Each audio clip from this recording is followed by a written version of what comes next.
हरि ओम प्रणाम। ओम श्री गणेशाय नमः। ओम श्री सरस्वत्यै नमः। ओम श्री गुरुभ्यो नमः। ओम समस्त जन कल्याणे निरतं करुणामयं नमामि चिन्मयं देवं सद्गुरुं ब्रह्म विद्वरम्। ओम सर्वमंगल मांगल्ये शिवे सर्वार्थ साधिके शरण्ये त्र्यंबके गौरी नारायणी नमोस्तुते।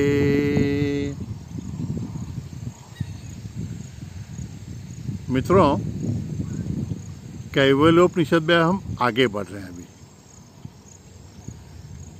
अब गुरुदेव हमें ध्यान की पूर्व तैयारी के बारे में सूचना देंगे। देखते हैं। विविक्त देशे च सुखासनस्थः शुचिः समग्रीवः शरीरः अत्याश्रमस्थः सकलेन्द्रियाणि निरुध्य भक्त्या स्वगुरुं प्रणम्य। यहाँ तक देखते हैं। विविक्त देशे, देश माने स्थान, विविक्त माने एकांत और शांत। भगवत गीता में भी आत्मसंयम योग, ध्यान योग, 6वां अध्याय, उसमें भगवान श्री कृष्ण कहते हैं एकाकी रहसी स्थितः। एकाकी माने अकेले और रहसी, रहसी माने एकांत। एक महात्मा ने बहुत अच्छी बात बताई है कि रहसी, यह शब्द रहस्य बना है। रहस्य, उससे आगे रहस्य बना होगा। रहस्य माने एकांत, सब छूट गया, सब छोड़ दिया। रह धातु से बना होगा शायद उसे, तो रह धातु का अर्थ तो यह है कि सब छोड़ देना, उसी से रहस्य बना होगा। रह, तो महात्मा जी कहते हैं इस रह में ही हर है। हर, इसी में हरि है और इसी में रिम है, शक्ति। समझ लेना तो बहुत बड़ी बात है। विविक्त देशे, एकांत और शांत।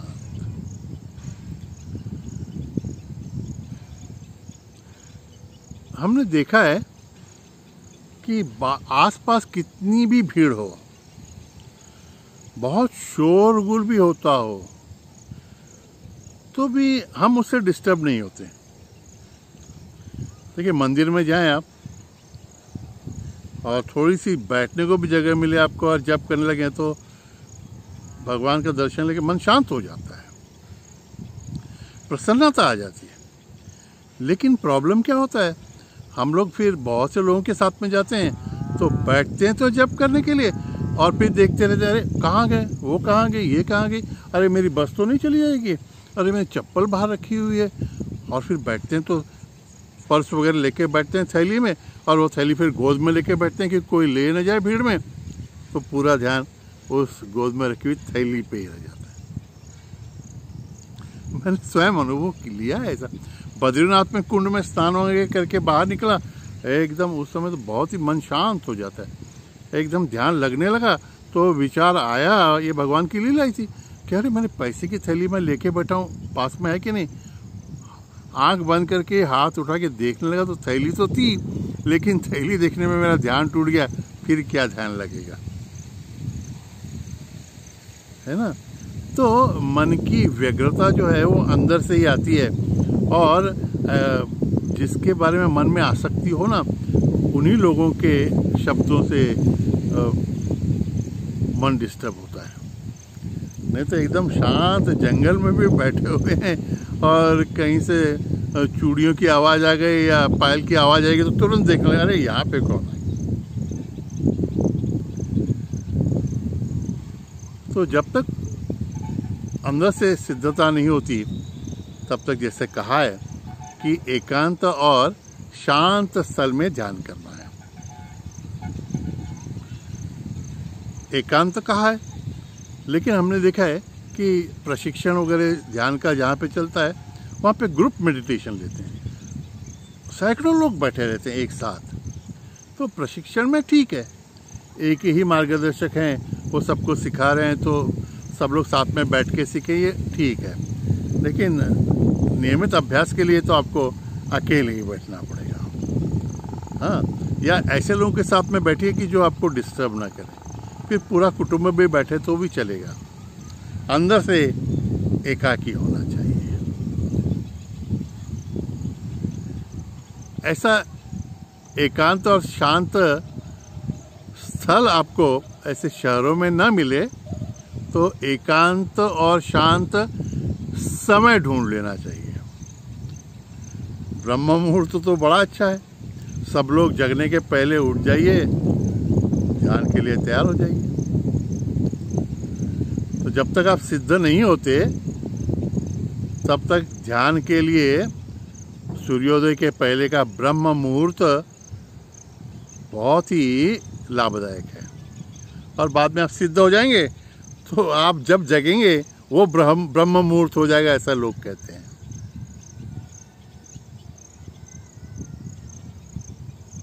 अब बैठना कहाँ है? घर में। घर में बैठना पड़ेगा आपको रोज के अभ्यास के लिए। तो उसमें एक कमरा हो सके तो एक अलग से कमरा रखिए कमरे में। और शुचि ही कहा है ना, शुचि माने अंतर्बाह्य शुद्धता और स्वच्छता। तो स्नान करके ही ध्यान करना ठीक रहेगा। और जहाँ पे आप बैठ रहे हैं वो कमरा भी स्वच्छ हो, सामने इष्ट देवता की और सदगुरु की मूर्ति हो, वो सब भी उनकी बैठक और सब साफ सुथरा हो। शुचि ही, बाहर की शुद्धता होगी तो मन भी अंदर से थोड़ा सा शुद्ध करने का प्रयत्न हमको करना है बैठक में, बाद में देखते हैं। सुखासनस्थः, आसन कैसा हो जिसमें हम सुख से बैठ सकें। कंफर्टेबल पॉस्चर एंड कंफर्टेबल आसन, सीट। जिस बैठक को भी आसन कहते हैं और जिस पे हम बैठते हैं उसको भी आसन कहते हैं। तो बैठक हमारी कैसी हो जिसमें आप बहुत देर तक स्थिर होकर बैठ सकें। पद्मासन में पहले बैठेंगे और फिर बाद में ऐठन आने लगेगी, पैरों में गुनगुनी झुनझुनी आने लगी, तो फिर आपका पूरा ध्यान पैरों में ही जाएगा, ध्यान नहीं होगा। तो भारतीय बैठक डाल के बैठे, गोद डाल के बैठे हैं तो भी चलेगा। अरे आजकल तो घुटनों के दर के लोग ज़मीन पे पालथी मार के बैठ भी नहीं सकते, तो कुर्सी पे बैठिए। अरे शरीर के पर ही तो जाना है। सुखासनस्थः, लेकिन चलते चलते खड़े खड़े सोए सोए तो ध्यान करना नहीं है। विविक्त देशे च सुखासनस्थः शुचिः समग्रीव शिरः शरीरः। समग्रीव शिर शरीर, बैठते समय ग्रीव माने गर्दन, सिर और पूरा शरीर एक लंब रेखा में हो। मेरुरज्जु जो है आपका, मेरुदंड जो है वो सीधा हो, क्योंकि पॉस्चर आपका ठीक रहेगा। सीध से आप बैठेंगे, ज़्यादा अकड़ के नहीं लेकिन तन के बैठेंगे तो रक्त प्रवाह भी ऐसा होता है और मन को थोड़ा ऑटो सजेशन भी वैसे मिल जाता है। ऑटो सजेशन से ध्यान में आया कि आपका कमरा अलग क्यों होना चाहिए, पता है? कि उस कमरे में आप जाएंगे तो मन को ऑटो सजेशन पहले मिल जाती है कि अभी ध्यान करना है। इसके लिए वस्त्र भी कई कई जगह पे तो पूजा के वस्त्र भी अलग रखे जाते हैं, जिनको सोड़ा कहते हैं मराठी में, महाराष्ट्र में यहाँ पर। तो वो परिधान आप कर लेते हैं तो अपने आप मन अब ध्यान की तैयारी में लग जाता है। समग्रीव शिरः शरीरः अत्याश्रमस्थः,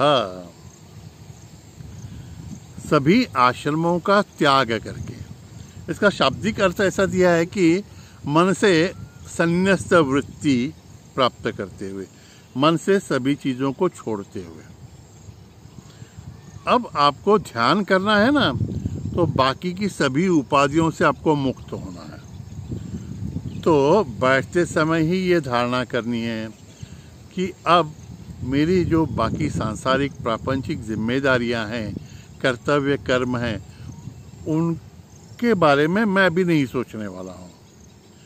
तो इस समय in the seat of meditation न तो मैं पिता हूँ न माता हूँ, न तो पुत्र हूँ न पुत्री हूँ, न मैं गुरु हूँ न शिष्य हूँ, न मैं वकील हूँ न डॉक्टर हूँ, न मैं विद्यार्थी हूँ न मैं शिक्षक हूँ। कोई भी जिम्मेदारी, किसी भी उपाधि का विचार मुझे अभी नहीं करना है। सभी वर्णों से अतीत हूँ, सभी आश्रमों से अतीत हूँ मैं। अन्यथा क्या हो जाता है पता है, आश्रम में भी बहुत बार हम मेडिटेशन के लिए बैठने जाते हैं और फिर विचार आता है, अरे वो अभी आ जाएगा, 10:30 बज गए, वो आएगा तो उसको कुछ काम बोलना है। अरे नथिंग, नहीं, कुछ भी नहीं। In the seat of meditation मैं सिर्फ भगवान का हूँ और अभी सिर्फ भगवान का चिंतन मुझे करना है, भगवान से मुझे मिलना है। अत्याश्रमस्तः सकलेन्द्रियाणि निरुध्य, आत्मसंयम का है ना 6ठे अध्याय भगवद्गीता 6ठे अध्याय। आत्मसंयम माने स्वयं को संयमित करते हुए, जैसे कछुआ है ना अपनी सभी अवयवों को अपने में समेट लेता है, वैसा हमको सभी इंद्रियों को अंतर्मुख करना है। ये नियोजन तो शुरू हुआ हमारा शरीर से। तो शरीर की बैठक, एकांत स्थल, शांत परिवेश, इन सब का विचार हमने किया। अब बाहर से तो कुछ डिस्टर्बेंस नहीं है, तो अभी हम बैठेंगे और फिर मन को भी शरीर के पास, शरीर में ही लाने का प्रयत्न करेंगे। और एक दो बातें जो कैवल्योपनिषद में नहीं कही गई, लेकिन संतों के वचनों में ये बात आई हुई है कि आप मन को शांत करने के लिए जब सुखासनस में बैठें तो आपका आसन सिद्ध होना चाहिए, आपको स्थिर बैठना चाहिए। उसके बाद न गर्दन हिले, न तो फिर ऐसे डोलते भी बैठना नहीं है, आपको हिलते भी बैठना नहीं है, as if you are sitting in the rocking chair, ऐसे भी नहीं करना है, खुजलाना भी नहीं है और कुछ सोचना भी।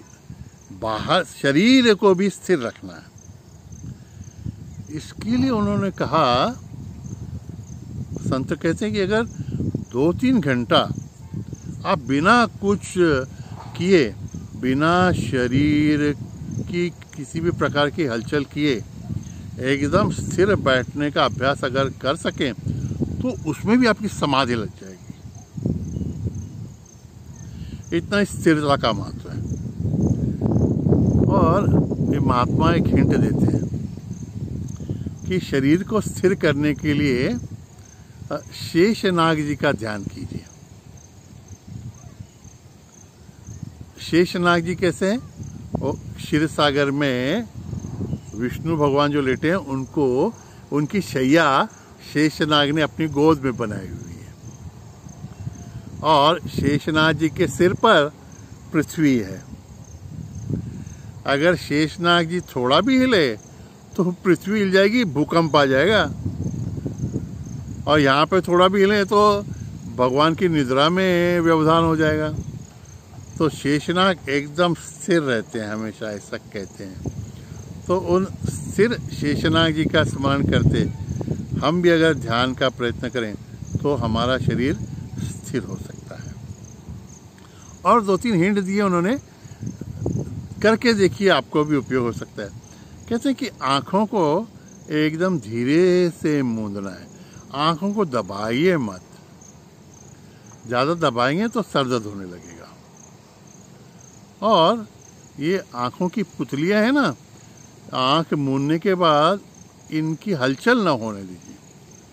अगर ये पुतलियाँ स्थिर हो गई तो आपका ध्यान भी लग जाएगा, मन विचलित नहीं होगा। और एक बात की करके देखने जैसी है, कहते हैं कि मुंह बंद रखेंगे लेकिन दांतों पर दांत न टिकाएं, जीभ की हलचल न हो और जीवाग्र जो है ना वो थोड़ा तालू की दिशा में थोड़ा सा उठा रहे, जीवाग्र उठा रहे, मुंह बंद रहे, दांतों पे दांत न लगे। ऐसा करने से भी आपकी शरीर की स्थिरता आ जाती है, मन भी शांत हो जाता है। ये करें। और सकलेन्द्रियाणि निरुध्य, सभी इंद्रियों को बाहर से निकालकर अंतर्मुख करना है। तो आंखें मूंद लें। अब कानों को कैसे बंद करें, नाकों को कैसे बंद करें, नासिकाग्र को, नासिकाग्र को। नहीं तो क्या हो जाता है, किचन में ब्रेकफास्ट तैयार होते रहता है और अच्छी अच्छी सुगंध वहाँ से आने लगती है, तो फिर काय का ध्यान, है ना। तो इसके लिए थोड़ा सा उपाय बताया हुआ है कि हमारे गुरुदेव ने एक अच्छा उदाहरण दिया कि नदी का पानी, बहता पानी, उसको आप बांध डाल के रखो तो रुक जाएगा, लेकिन उसका प्रवाह ज़्यादा देर तक आप रोक नहीं सकेंगे। वो फिर वो बांध भी तोड़ के आगे बढ़ेगा। तो उस प्रवाह को रोककर उसको कहीं तो भी नहर के रूप में उसकी दिशा परिवर्तित कीजिए। तो अगर हमने आँख कान नाक बंद करके रखने का प्रयत्न किया तो मुश्किल हो जाएगा। जितना हम प्रयत्न करेंगे उतने ही इंद्रियां बहिर्मुख होने का प्रयत्न करेंगे। तो उनको अपने आसपास अंदर ही कुछ आलम्बन दें। तो कहते हैं कि सामने भगवान की मूर्ति है, उसको देखकर आँख मूंदिए, या जैसे मैंने कहा पुतली को शांत कीजिए, कानों के लिए घंटी बजाइए, या फिर धीरे धीरे मंत्रों का जप कीजिए, नासिकाग्र को एकाग्र करने के लिए अगरबत्ती लगाइए, है ना। तो बाहर की संवेदनाओं की ओर मन आकृष्ट नहीं होगा, इंद्रियां नहीं जाएंगी। इंद्रियां एक जगह पर एकत्रित हो गई तो मन भी धीरे धीरे शांत हो जाएगा।